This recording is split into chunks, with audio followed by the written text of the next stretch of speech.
उगल सूरुजवा सम अजोर भइल, उगल सूरुजा सब अजोर भइल।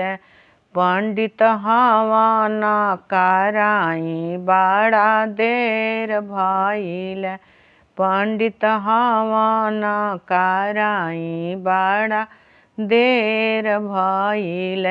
हवन के धुआं देखी शंकर जी आईनी, हवन के धुआं देखी गणेश जी आईनी। गणेश जी आईनी हो गौरी मैया आईनी, गणेश जी आईनी हो गौरी मैया आईनी। गौरी माँ के अइले सब अजोर भइले, गौरी माँ के अइले सब अजोर भइले। अजोर भइले गुलजार भइले, पंडित हवन कराई बड़ा देर भइल, पंडित हवन कराई बड़ा देर भइल। उगल सूरुजवा अजोर भइल, उगल सूरुजवा अजोर भइल। पंडित हवन कराई बड़ा देर भइल, पंडित हवन कराई बड़ा देर भइल।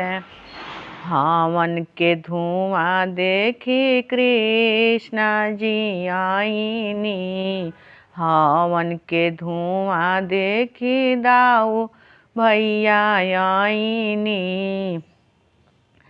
संघवा में आईनी राधा मैया, संघवा में आईनी राधा मैया।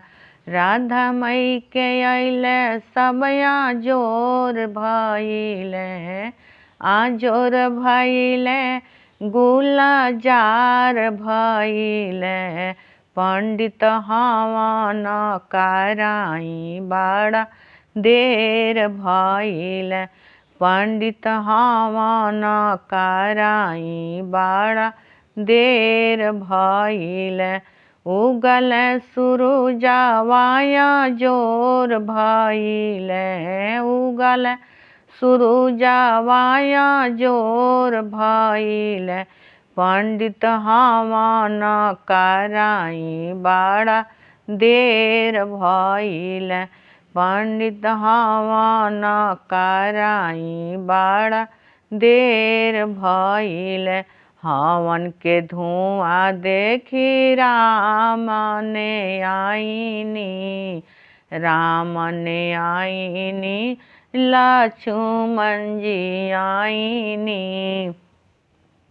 सतवा में आईनी सीता मैया, सतवा में आईनी सीता मैया।